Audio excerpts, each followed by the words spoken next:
Fala moçada, aqui é o Lucas do Universo Antares para mais uma série, dessa vez fazendo um vídeo para cada canto da Odisseia de Homero, um dos maiores clássicos da literatura mundial, para a gente poder ter aqui um bom resumo canto a canto para acompanhar a leitura de todos que forem se aventurar nessa leitura que, apesar de ser muito boa, não é tão fácil assim, né, como a gente está acostumado aí com outros livros contemporâneos. A gente já tem aqui uma live falando sobre toda a história da Odisseia, com vários blocos interessantes de análise. O link vai estar aqui na descrição. Por falar nisso, já deixa o like aqui no vídeo, comenta aqui embaixo se você gostou desse formato, digita alguma coisa aí para dar engajamento se você não souber o que dizer, porque não custa nada, né?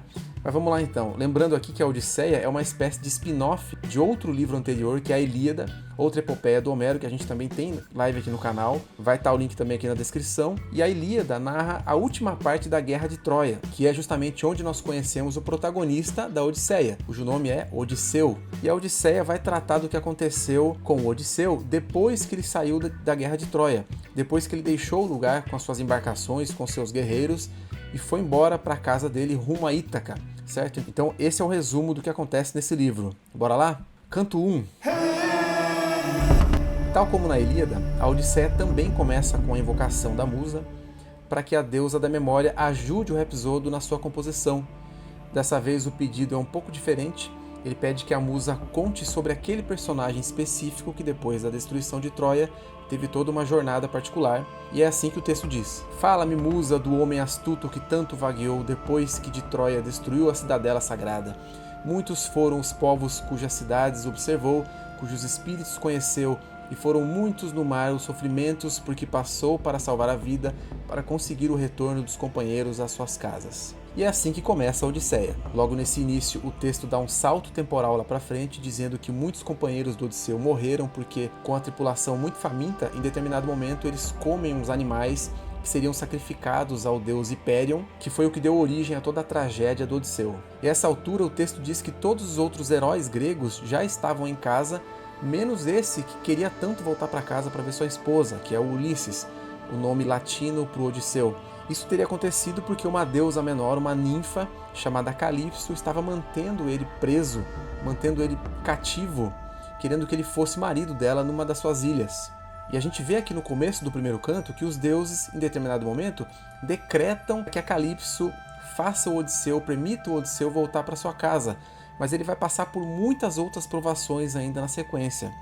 E aqui a gente começa a ver cronologicamente como os deuses se compadeceram do Odisseu, menos o Poseidon, que ficou atrapalhando o Odisseu voltar para sua casa. Mas tudo começa a mudar quando o Poseidon vai para a Etiópia participar de um grande sacrifício que estão fazendo em seu nome, e os outros deuses do Olimpo fazem uma reunião para conversar sobre o Odisseu nessa oportunidade. Ou seja, nesse ponto, então, os deuses vão conversar finalmente sobre como eles poderiam ajudar o Odisseu a voltar para casa sem que o Poseidon soubesse. Nessa reunião, a deusa Hera, a esposa dos Zeus, disse que está muito triste porque o Odisseu não tinha conseguido voltar para casa, justo ele que queria tanto. E ela explica o que a gente falou aqui antes, que era por causa de uma deusa numa ilha, uma ninfa que segurava ele lá tentando fazer encantamentos para que ele esquecesse da sua casa, mas completamente sem sucesso, porque o único desejo que o Ulisses tinha no coração era justamente voltar para casa. Ele até disse que preferia morrer se isso não fosse acontecer. E é nesse momento que a Hera apela para os sentimentos de Zeus, perguntando se ele não tem dó do Ulisses, porque o próprio Ulisses, na Guerra de Troia, ofereceu muitos sacrifícios a Zeus. Zeus responde então que não tem nada contra Ulisses e que o problema todo, na verdade, vinha da parte do Poseidon exclusivamente, que estava muito irado com Odisseu porque ele tinha cegado um filho dele, um ciclope chamado Polifemo, em uma dessas partes iniciais da sua jornada. Nessa hora, a deusa Atena se intromete na conversa e responde dizendo o seguinte: Zeus, se então você não tem nada contra o Odisseu, envie logo o Hermes, o mensageiro, para comunicar àquela ninfa, a Calipso, sobre qual é a nossa vontade, a vontade dos deuses, para que ela libere logo o Odisseu de lá. E eu própria vou descer até Ítaca para avisar o filho do Odisseu, o Telêmaco, e insuflar coragem nele para o que vai acontecer a seguir. Tá, e o que estava acontecendo ali? Do que a Atena estava falando? Pois então, nesse grande período que o Odisseu ficou fora, apareceram muitos pretendentes tentando casar com a Penélope, a mãe do Telêmaco, esposa do Odisseu, pensando que o Odisseu já tinha morrido.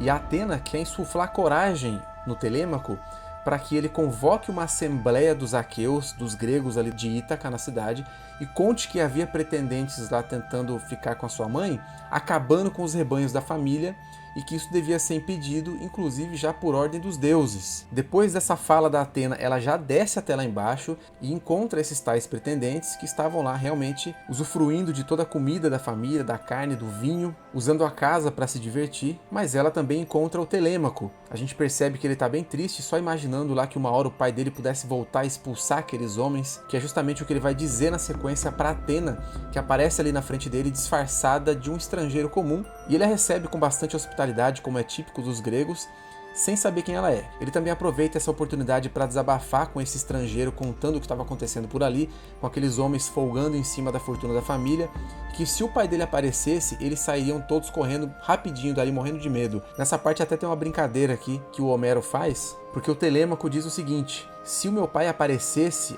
como eles gostariam, como eles desejariam ter os pés velozes, dizendo que eles iam morrer de medo e teriam que sair correndo, né? Isso aqui é uma brincadeira porque pés velozes é o epíteto que mais se repete na Ilíada, o livro anterior, se referindo ao grande nome da guerra de Troia, que é o Aquiles. Pois bem, continuando aqui.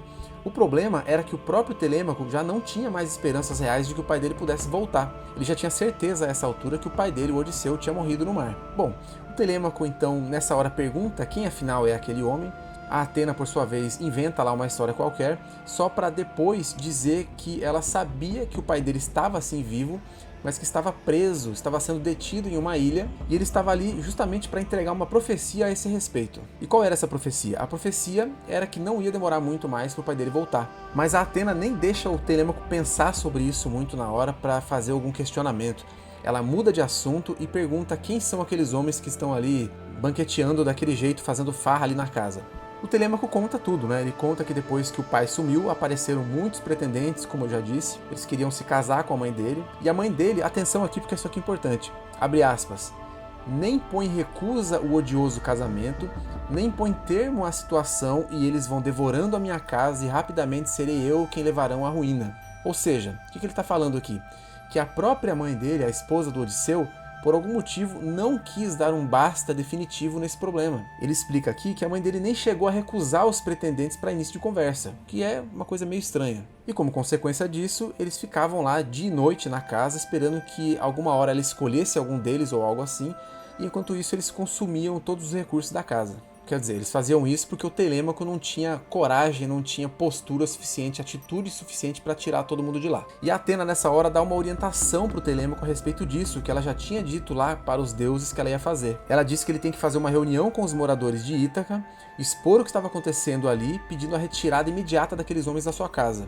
Mas ela vai além disso. Ela diz também que ele devia se preparar, montar uma equipe para sair de barco procurando notícias do Odisseu. Ela já diz também exatamente onde ele deveria procurar essas informações, que era indo primeiro até o Nestor e depois até o Menelau, que são dois personagens importantes na Ilíada e que a gente já viu bastante aqui no canal também. O Telêmaco, filho do Odisseu, agradece e a Atena nessa hora já vai embora. E é só aí que ele começa a desconfiar que talvez aquele cara ali não fosse um simples homem. Mas depois disso existe uma mudança de cenário, o texto nos leva até a Penélope no quarto dela. A Penélope, como eu disse, é a esposa do Odisseu, a mãe do Telêmaco, e ela estava no seu quarto, que era no segundo andar da casa, quando ela começa a ouvir uma música vindo de lá de baixo, uma música sobre a guerra de Troia. Então ela sai do quarto pedindo para que o pessoal pare com aquela música que está deixando ela muito triste, porque o marido dela foi para essa guerra e não voltou nunca mais de lá. Nessa hora tem uma cena um tanto constrangedora, porque enquanto ela vai voltando para o quarto, aqueles homens todos, os pretendentes, vão fazendo alguns comentários bastante vulgares ali sobre acompanhar ela até o quarto. E o filho dela fica ali irritado com as grosserias, e ali mesmo ele já os intima, todos eles, para que aparecessem na Ágora, na praça da cidade, para aquela reunião que a Atena sugeriu que ele marcasse. E aqui finalmente a gente tem um indício de mudança de postura no Telêmaco, mas que não funciona muito bem. Ele diz àqueles homens que se eles continuassem insistindo, ele ia pedir até para os deuses para que eles fossem castigados por tudo aquilo, mas eles não levam muito a sério o que ele está dizendo.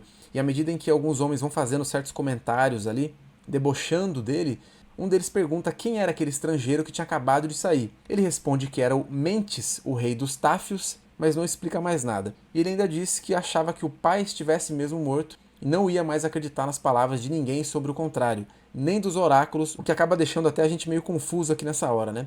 Mas meio que ninguém liga também para o que ele está dizendo. todo mundo continua ali comendo e bebendo, até que ele volta a ficar tímido e vai voltando para o quarto dele calado. E esse primeiro canto da Odisseia termina com o Telêmaco no quarto, refletindo muito lá sobre os conselhos todos que ele recebeu da Atena.